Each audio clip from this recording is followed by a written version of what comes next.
This is the Because Fiction Podcast, where we chat about all things Christian fiction. I'm your host, author, and insatiable reader, Shatona Havoc. And guys, we have with us a new to me author, Sharon Wilharm. She is coming out with a super cool sounding book. I love the title. I'm gonna stare at the screen so I don't mix up the words, because I've already done that twice today, just telling my mom about it. She's got The Amazing Crab Alley Revival coming out on July 15th. Now, if that is not the most amazing title, that ranks right up there with The Extraordinary Deaths of Mrs. Kipps. It's just the best title. Welcome, Sharon. And yeah, okay, first off, where'd we get this title? Well, it's funny because when I first started writing this book, it was Lydia's legacy. I mean, talk about dull. And I was like, no. And then I had like the Crab Alley Revival. I had something. And then my son-in-law was like, well, that sounds like a gospel group or something. And then we just started playing around with it and came up with it. And it was unanimous. Like, okay, this is it. Oh, I just love the title so much. It just, it makes me, even if I read the synopsis and wasn't still intrigued, guys, I am. But even if I had, I think I'd still read the book because of the title. Well, good. I just assumed the synopsis was written by someone who did not come up with that title, and I'm still reading it.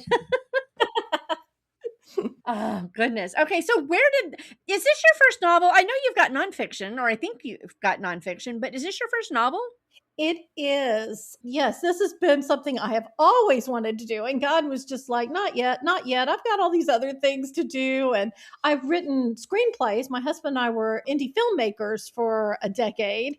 So I did that, did my Bible studies, and now finally I get to have my novel. So it's been a long time coming.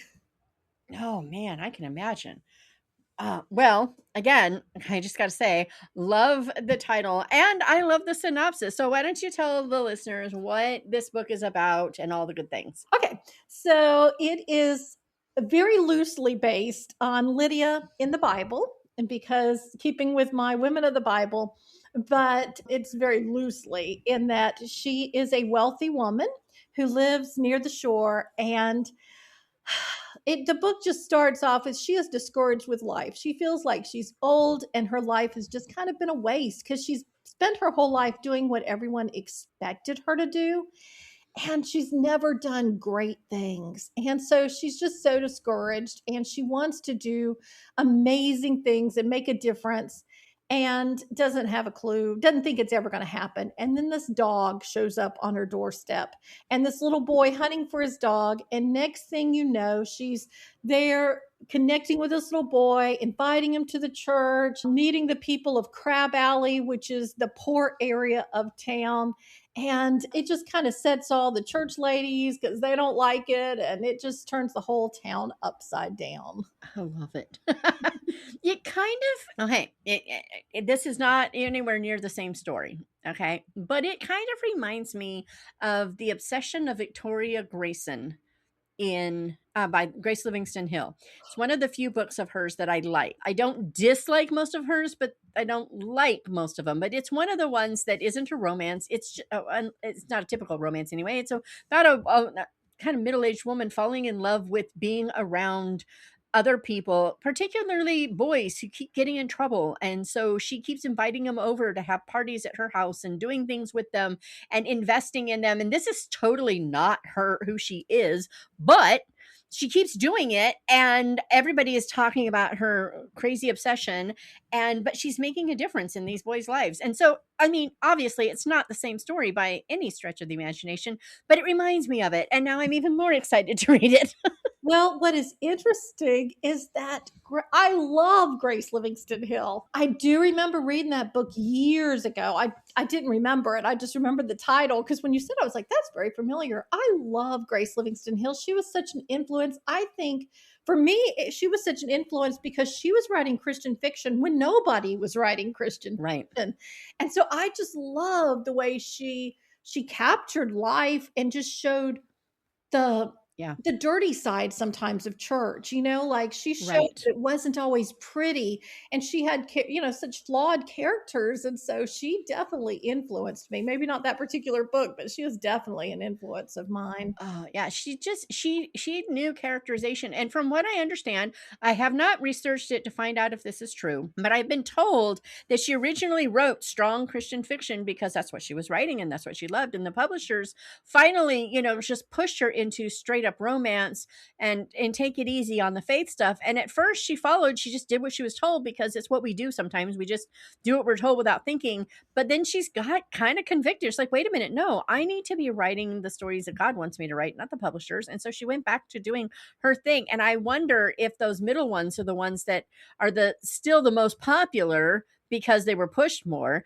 And now they're the ones that because there's some great faith in all of them, the lesser known ones anyway. Mhm. But I wonder if the ones that we see the most, except for a few. I wonder if maybe those are the ones that were during that interim period, assuming that the story is true. I've heard that story, so I think it may be. And I've also heard that, how her books are still like in print, Yeah. now, but like in the 60s and 70s when they were reprinting them, a lot of the ones that you have out, you see now were from then, and they were taking out some of the elements. I don't know if it was the faith elements or what, but I do know if you look at some of those versions, it'll say like it was an edited version. Oh, I can believe it. Her aunt also wrote Isabella Alden. Oh, I know Um, her. yeah. We lived And down the street from where she lived when she lived oh, in really? yeah. Yeah, Isabella Alden, otherwise known as Pansy. I have a lot of her original, that have the little pansies embedded in Yeah. the covers and all that stuff. She was a huge influence on Grace Livingston Hill, and that woman has written some of my all-time favorite books. If you haven't read Man of the House, guys, go get it. It's amazing. But perfect balance to Horatio Alger's and Oliver Optic. I'm just saying, but Mhm. lovely, lovely writers. And so I don't know. I love the fact that this synopsis, what you've just told us about it, it feels like it feels like this woman and Victoria Grayson could have been friends, you know? I think so, yes. I love spunky older women, like, they're my Yes. favorite characters. I have the hardest time writing the sweet little meek characters, like, oh my goodness, I struggle with those, but give me a spunky woman with spirit, and I just love writing that. Yes, absolutely. Oh my goodness. Wow. Okay, so you said that you've wanted to write fiction for a long time, and God said, hold on, you got other stuff to do. When you felt like you got the green light for fiction, was it clear that it was this, or did you then start having to think about it? Well, it's interesting because so we released our last movie in 2018, and it just so happened that right after we released it, the ACFW came to Nashville. And so I got to go to to the ACFW, and I didn't have time to write a book. I had time to pitch. And so I was pitching it was a very early version of this back in 2018. And I thought that's what I was going to do. And then it was like other things happened. And so I ended up doing the podcast and my Bible study, and I was in that. And it was like God still said when I told God this is time, and He's like, no, not yet. And I'm glad for that little intro there where I got started. But yeah, it wasn't until no, it's just like my whole life. It's like, okay, God, now. But the book didn't never got away from me. Like I could not get away from these characters. They were just living in me. I love it. Those are the best characters, the ones that just say, "Hey, hey, I'm still here. You got to tell my story. I'm still here." Yep. Sometimes I almost feel like they're sitting over there going, Lord, can she do this now? These are fake people that don't exist except in my head. And sometimes I still feel like they're talking to God for me because Shatona and her craziness. But It so, was, yeah, it was like that, and I'm thankful because God knew that I still needed some more experiences because between the time that I first started writing, I took on women's ministry at our church for several years, and that really helped with this book, going through the experience of that, dealing with all the church right. ladies. Yeah. That would do it. Yeah. Okay, so we're in 1897 Florida. What was Florida like in the late 1800s, early 1900s, because that's an area of Florida. I mean, I know ancient, I'm not ancient, okay, but for the US, Florida existed before the rest of the US was ever even thought of, before the pilgrims came, Yes. and so it has an older history, but I don't know what the history looked like during that time. What was Florida at that time? Well, so I actually grew up in Florida in the Panhandle. And where this book takes place is the Forgotten Coast, which is the area around Apalachicola, Port St. Joe, Mexico Beach. And that was where my parents were from and my grandparents lived. And so I just loved going there. I just thought it was like time stood still whenever we would go to visit them. And I had an uncle who was, well, I guess a great uncle who was a historian, and he had a lot of cool pictures, and I loved looking at them. But a lot of it is kind of based on Appalach because that's which one I knew the best. And I mean, it was a thriving city. I have a picture of where they were having a Mardi Gras celebration downtown, Oh, wow. the early 1900s. It's just so cool. And I have a picture with the policeman on horseback. That's really neat. But what is so cool is I had this vision for Crab Alley. One thing I think a lot of people don't realize is, like now we associate people that live on the water are the rich people. But back in the day, it wasn't that way.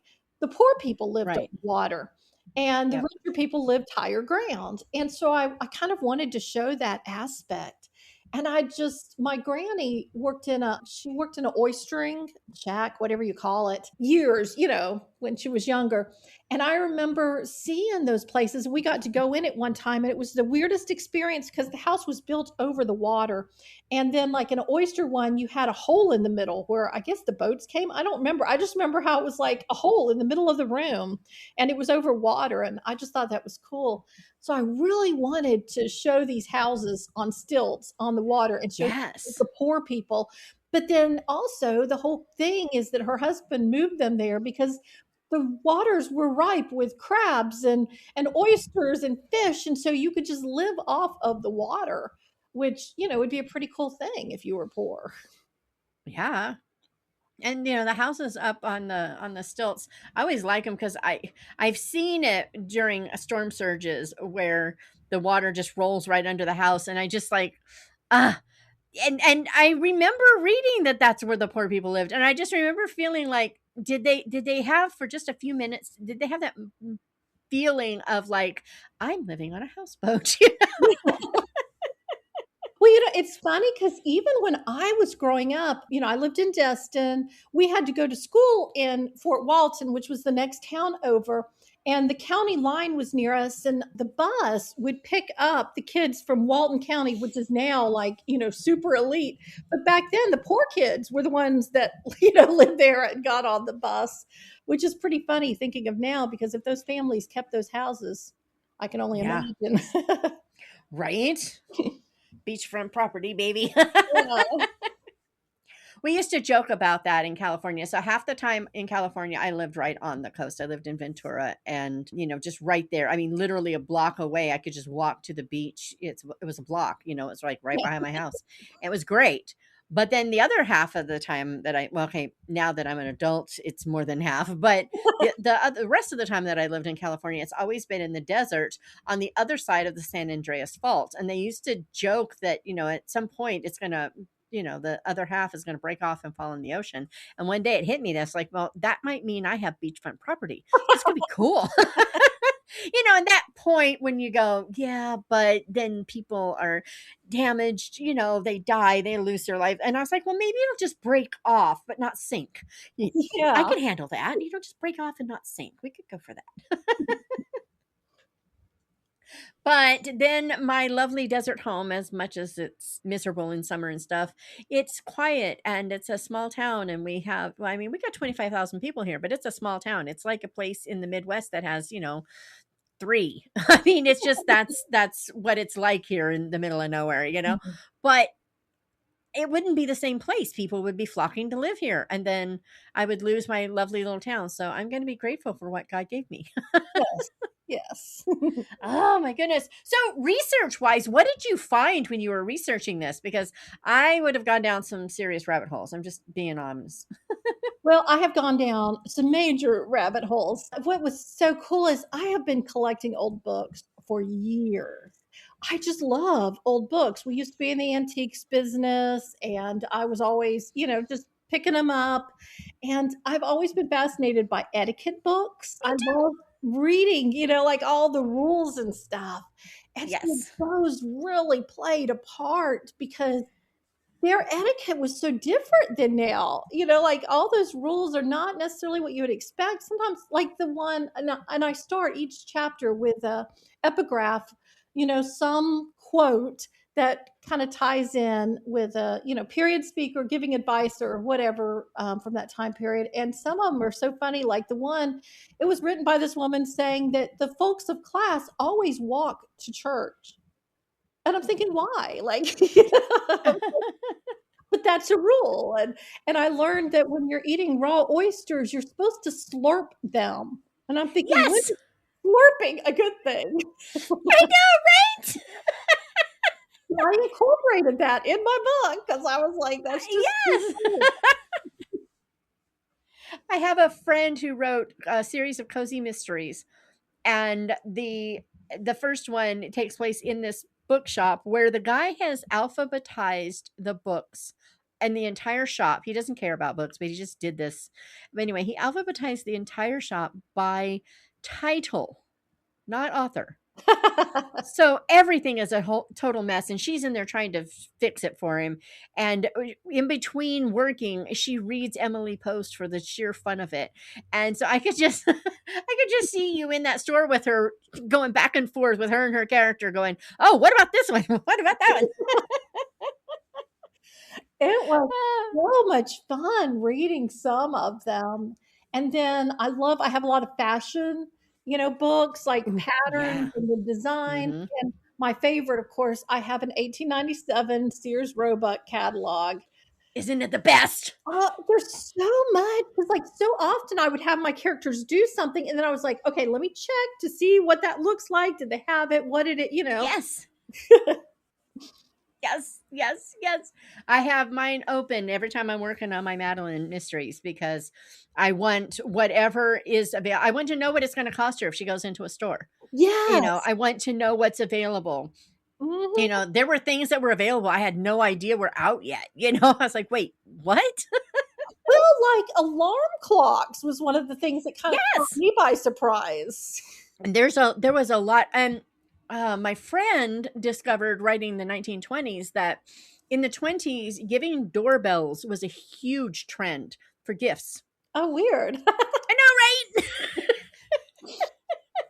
Huh. I was like, okay. How I strange. love it. I love it. I love it so much. Okay, so in this book, who's your favorite character aside from Lydia? Well, probably old Henry the dog. Oh, I love it. He just cause he's such a sweet dog, but he's big and he's dirty. He's just an old coon dog, and he just kind of does what he wants and just has he gets people together. Oh, one story that's so cool. Years ago, we lived in an old house in Florida, and the original owners had these young daughters. One of them, when she got older, she moved to New York City so that she could make hats for people and their dogs. And Oh, how I thought cool. that was the coolest story. So I incorporated that. And so I have a character in this book who carries around a little tiny dog who always has a hat that matches hers. I love it. I just love it. And who decided? I mean, what makes someone say, I'm going to create hats, but I want to create it for people and their dogs? I mean, where does that idea come from? I love it when people get these, because especially then, I mean, Yes. today it wouldn't surprise me as much because, people get Halloween costumes for their dogs. But you don't think of Victorians being that way. And No. to go from Florida to move to New York City to do that, that's a major deal, you know?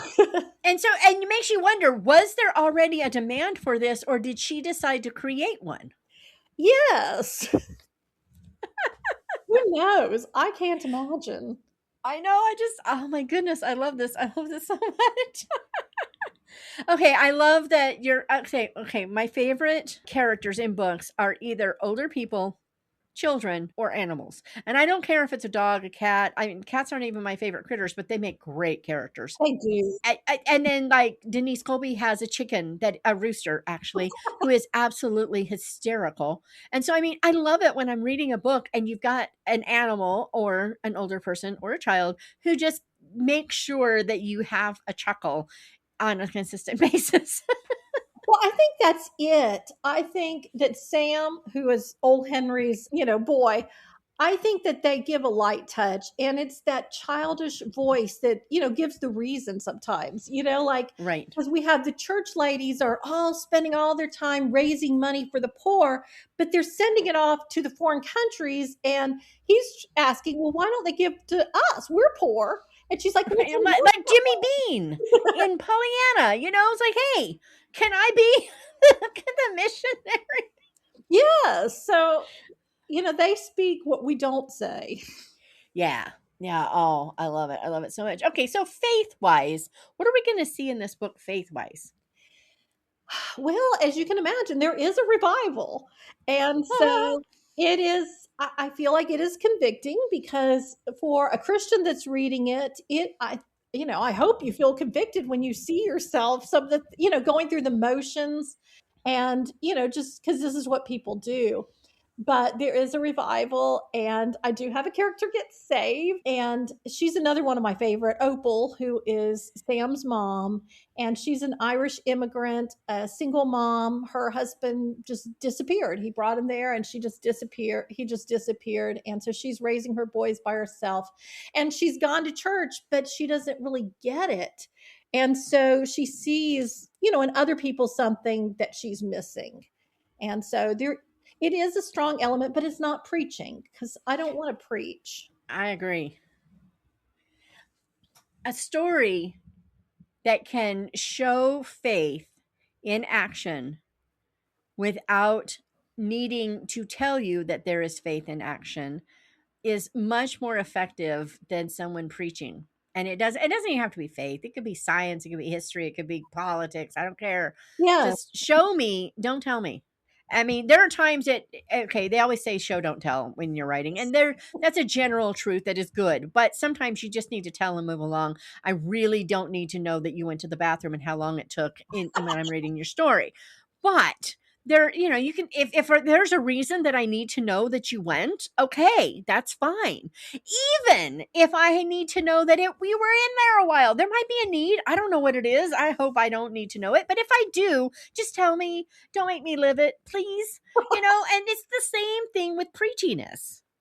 Yeah. I think, like when you were taught like to write a good essay, you were supposed to show both sides of the story. And Right. so that's what I want to see. Like I have very flawed Christian characters, characters who are searching and, searching for what they're supposed to be doing, searching for meaning. And so I hope that people go through the search. I don't think it's preaching, but it is a revival. And my daughter, when she was reading it, she's like, "Oh, I was just bawling at the baptism scene." I was like, That's awesome. That just makes my heart sing. Oh, ugh. Okay. All right. Like I wasn't going to read it after. I mean, I don't know why I would even pretend like that was even a possibility. Obviously, I have to read the book, but I'm just going, the more we talk. So this is good. This is very, very good to hear. Oh my goodness. Okay, so for readers who are going, okay, how do I know if this is the right author for me? If there was a book that or an author that you would say if you like theirs, you're going to like mine, where would you put yours? I think my writing style would be, I guess, closest maybe to Anne Gabhart. Ooh, yeah. She has. I feel like my writing. It's. I had an agent describe my writing as quaint and delightful. Were her words to describe it, and I so I love think that. that I take people into the time period. I mean, we live in an 1897 house. We have furnished it as closely as we can, to all the period stuff. So I find it easy. I've read. I don't just read historical fiction. I read fiction from the time period. So I feel like I can take people into the time period without, oh, I hate it when you're reading a historical book and somebody just plugs in something like so that that they learned some little tidbit, they just threw it in. Yeah. That Hmm. just drives me nuts. I think that I immerse them into the time period. Yeah. Yeah. Ooh. Ooh. Okay. Okay. I can. Ah. Okay. All right. All right. All right. So we have this book. It's coming out on July 15th, just in time for my birthday. Can I just say it'll be here, even if I can't pre-order the paperback. Sometimes, guys, you have to wait until the release day for the paperback. Another day, at times you get it earlier than the Kindle, and sometimes they're like back to back. It just depends. But even still, it'll still give me time to get it for my birthday, which makes me very, very happy. Well, now, the release date is my birthday, so I'm pretty excited about that. Well, happy birthday early to you, and we'll just have a virtual party together. I will be having a party here on your birthday, a local birthday book celebration. And so I'm looking forward to that. That'll be fun. Oh, this is perfect. Okay. So, but now what comes after that? Well, I'm working on my next book, which is not it's not a series, but it is also about Victorian church ladies, but this one takes place in Tennessee, where I live now, and it is called Caviar and Cornbread. And Oh, I love it. it is also about a group of ladies of different ages and going through different experiences, but it also is them finding their identity. It deals with expectations of what society says we're supposed to be, and it's more of a love story. I actually open with a wedding, close with a wedding, and have another wedding in between, but it's not exactly a romance. It's more just women's historical fiction with Oh, oh, I weddings. love it. It's really funny. Again, you keep making me think of things. This is so funny. But if you've ever seen the Benny Goodman story, there's this scene where he's talking about this girl that he really likes, Benny Goodman, and she's very wealthy. And his mother, they're German Chicago, just not upper class folks. They're everyday Joes. And she says, you don't miss caviar. Let's try that again. You don't mix caviar and bagels.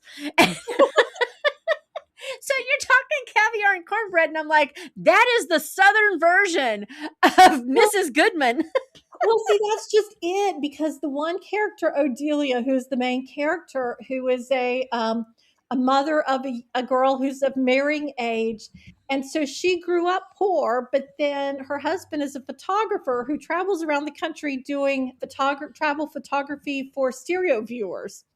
And so he became famous, and so they became rich. And she is constantly trying to fit in with society, but she doesn't quite fit. So she's always eating caviar. But then when her situation goes, the caviar, what she eats with her caviar, reflects where her life is at that moment. I love it. I love it so much. So when are we going to see this one? Well, I don't know. I will be pitching it at Blue Ridge, and hopefully we'll see where it goes from there.